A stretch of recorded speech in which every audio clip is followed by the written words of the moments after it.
Saya menemukan sebuah cuplikan video, apakah orang ini adalah ustadz, ulama, atau apapun, tapi dia membahas tentang ajaran Kristen, ajaran agama Kristen, Alkitab ya.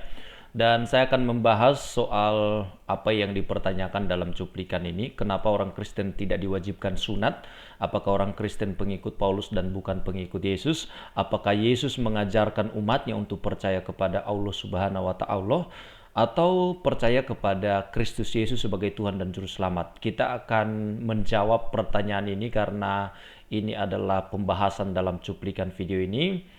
Dan saya melihat bahwa orang ini, apakah dia ustadz, lebih condong kepada penghinaan terhadap ajaran Kristen sebenarnya. Dan karena itu saya sebagai seorang Kristen berhak untuk menjawab, berhak untuk memberikan argumentasi supaya jangan banyak orang yang disesatkan oleh orang yang tidak paham Alkitab dan bukan kitab sucinya, tapi kenapa dia membahas kitab suci orang lainnya. Baik, sebelumnya kita lihat dulu cuplikan videonya.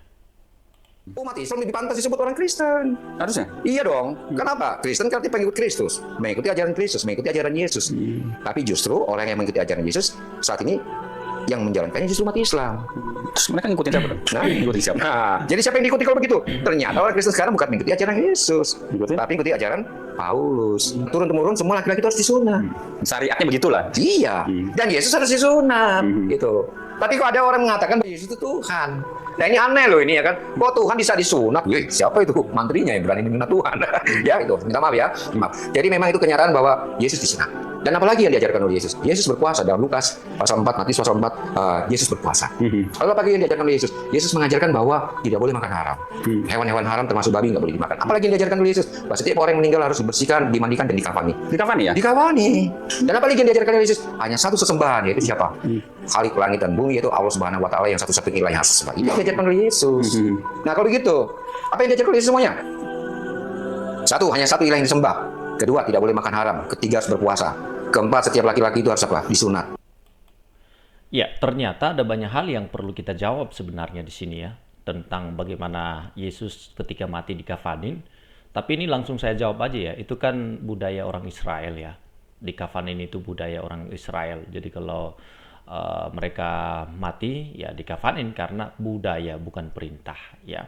Kemudian apalagi tadi soal sunat, Yesus disunat, kemudian kok Tuhan disunat, ini kan penghinaan lah ya. Teman-teman, ini adalah nada ejekan, tapi kita tidak perlu baper ya, karena memang Yesus itu adalah manusia 100%, hidup dalam budaya Yahudi, maka dia pasti akan disunat. Nah, beberapa pertanyaan yang tadi saya kemukakan di awal dari isi cuplikan video yang sudah kita dengar bersama-sama, saya akan menjawab satu persatu. Mengapa orang Kristen tidak diwajibkan sunat? Karena Yesus sendiri sunat, katanya begitu ya. Nah, kita harus mengerti latar belakang dari sunat itu sendiri dalam Alkitab ya teman-teman ya. Sunat pertama kali diberikan oleh Allah kepada Abraham sebagai tanda perjanjian. Ingat ya, tanda perjanjian. Di dalam Kejadian 17 ayat 10, inilah perjanjianku yang harus kamu pegang, yaitu bahwa setiap laki-laki di antara kamu harus disunat. Bagi bangsa Israel, sunat adalah tanda lahiriah bahwa mereka adalah umat perjanjian Allah. Ingat, tanda lahiriah bahwa mereka adalah umat perjanjian Allah. Apakah itu berlaku kepada kita? Nah, kita bahas dulu. Jadi masalahnya, dalam gereja mula-mula juga terjadi persoalan ini teman-teman. Ketika banyak orang non-Yahudi, bangsa-bangsa lain percaya kepada Kristus, muncul pertanyaan, apakah mereka juga harus disunat untuk diselamatkan? Di dalam Kisah Para Rasul 15 kita menemukan peristiwa ini, dibahas oleh para rasul di Yerusalem ya. Dan keputusan para rasul, mereka tidak diwajibkan sunat bagi orang-orang non-Yahudi yang percaya kepada Yesus, kepada Kristus. Kenapa tidak diwajibkan?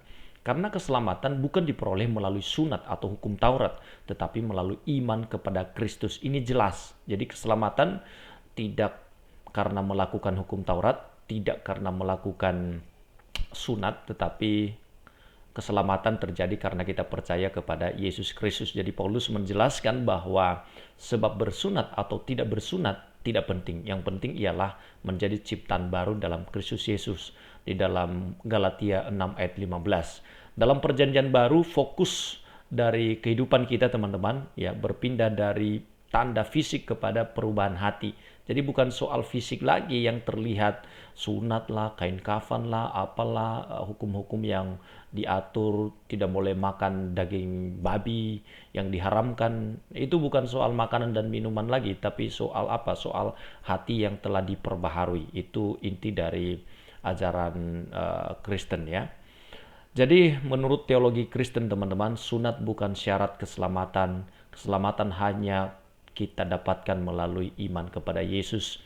Yang penting adalah pertobatan dan kelahiran baru kita dalam Kristus Yesus ya, lahir baru. Nah, jadi itu soal sunat. Kemudian yang kedua, apakah orang Kristen pengikut Paulus dan bukan pengikut Yesus? Ya, Paulus kalau diikuti kenapa tidak kan begitu. Tapi intinya sebenarnya kita bukan pengikut Paulus yang walaupun kita mengikuti ajarannya. Orang Kristen adalah pengikut Yesus Kristus, sudah pasti. Nama Kristen sendiri itu berarti kan pengikut Kristus. Ya, terjadi dalam Kisah Para Rasul 11 ayat 26, di Antiokhia lah murid-murid itu untuk pertama kalinya disebut sebagai Kristen. Nah, mengapa Paulus itu sangat mendominasi dalam Alkitab? Karena sebagian besar surat-surat Paulus itu dalam perjanjian baru ini mengajarkan kehidupan bagaimana menjadi seorang pengikut Yesus, bukan pengikut Paulus tapi menjadi pengikut Yesus. Jadi Paulus tidak mengajarkan untuk mengikut dirinya, tetapi Paulus mengajarkan untuk mengikut Yesus. Di dalam 2 Korintus 4 ayat 5, sebab bukan diri kami yang kami beritakan, tetapi Yesus Kristus sebagai Tuhan, itu yang mereka beritakan. Bahkan ketika jemaat mulai mengidolakan pemimpin tertentu, Paulus menegur mereka teman-teman. Di dalam 1 Korintus 1 ayat 13, apakah Kristus terbagi-bagi katanya? Adakah Paulus disalibkan karena kamu? Nah, jadi dia memberikan sebuah nasihat kepada jemaat di Korintus bahwa yang menjadi junjungan kita bukan para rasul tapi Yesus Kristus sebagai Tuhan dan Juru Selamat. Jadi Paulus dipandang sebagai Rasul Kristus, utusan Injil, kemudian dia mengajarkan cara hidup bagaimana mengikuti Yesus. Tapi bukan pusat iman Kristen. Pusat iman Kristen adalah Yesus Kristus. Tanpa Yesus kekristenan itu tidak ada artinya.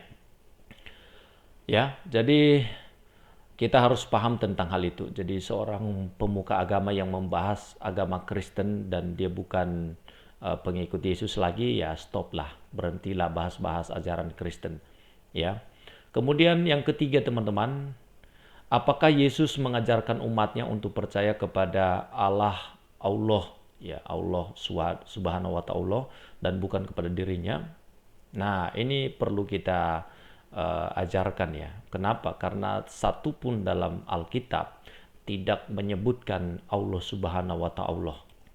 Jadi dalam Alkitab tidak akan menemukan Yesus mengajarkan untuk percaya kepada Allah Subhanahu wa Ta'ala. Dalam Alkitab, Yesus mengajarkan bahwa dia adalah utusan Bapa di surga, Yahweh. Allah yang disembah oleh orang Yahudi itu berbeda dengan Allah Subhanahu wa Ta'ala. Sangat berbeda karena nama daripada Allah yang disembah oleh orang Yahudi yaitu Yahweh, YHWH.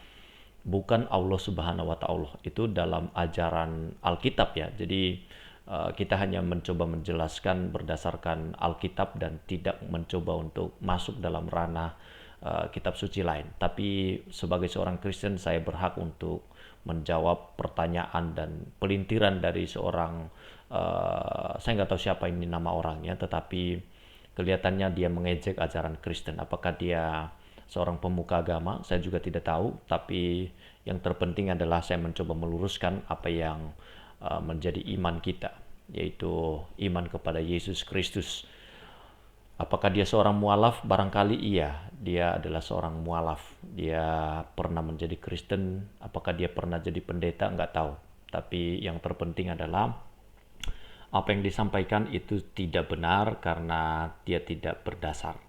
Dasar-dasar Alkitab yang jelas mengajarkan bahwa Yesus Kristus adalah Tuhan dan Juru Selamat. Tidak seorang pun yang bisa datang kepada Bapa, yaitu Allah di surga kalau tidak melalui Yesus Kristus. Konsep ketuhanan kita adalah Allah Tritunggal, 3 pribadi, 1 hakikat. Apakah itu salah? Salah menurut imanmu, tapi benar menurut iman kami.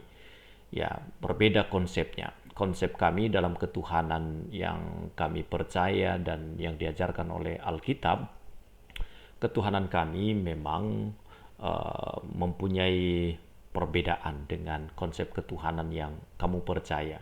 Kamu percaya Allah yang Esa dalam perspektif kitab sucimu, tapi Esa dalam perspektif kitab suci kami itu berbeda. Keesaan yang kami miliki, keesaan terletak kepada esensinya, ya. Esensi daripada Allah itu yang Esa. Sementara pribadinya mempunyai 3 pribadi, 1 hakikat. Hakikat atau esensi itulah yang menjadi Esa. Tapi pribadinya 3. Kok 3? Memang Alkitab menjelaskan itu. Alkitab dengan gamblang menceritakan Allah itu Allah yang Tritunggal, ya. Ketika Yesus berkata, "Pergilah, jadikan semua bangsa muridku, baptislah mereka dalam nama Bapa, Putra, dan Roh Kudus," 3 pribadi. Kemudian ketika Yesus dibaptis, muncul 3 sosok yang kita kenal, bersuara dari surga, "Ini adalah anak yang kukasihi, kepadanya aku berkenan." Sementara Yesus muncul sebagai 1 pribadi yang sedang dibaptis, dan Roh Kudus muncul sebagai sosok yang menyerupai burung merpati pada saat itu, dan terlihat jelas ada 3 pribadi, ya. Jadi itu ajaran Alkitab.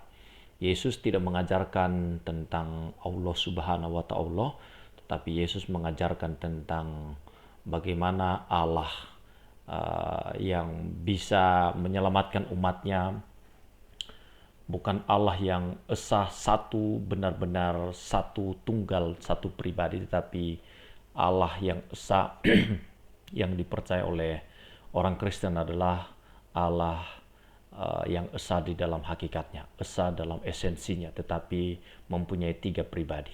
Dan apa masalahnya kalau dia 3 pribadi? Tidak ada masalahnya bagi kami. Kenapa? Karena Allah yang 3 pribadi itu memiliki visi dan misi yang satu, kemudian juga meskipun mempunyai satu perbedaan dalam pola pikir, maksud saya dalam kehendak dan ya dalam kehendak, pikiran dan perasaan, tetapi mereka menyatukan visi dan misinya di dalam menyelamatkan umatnya, mempunyai satu ikatan kasih, sehingga Alkitab menjelaskan bahwa Allah itu adalah kasih. Jadi tidak masalah apakah 3 pribadi, ya, atau 1 pribadi, 2 pribadi, tapi yang diajarkan Alkitab adalah 3 pribadi.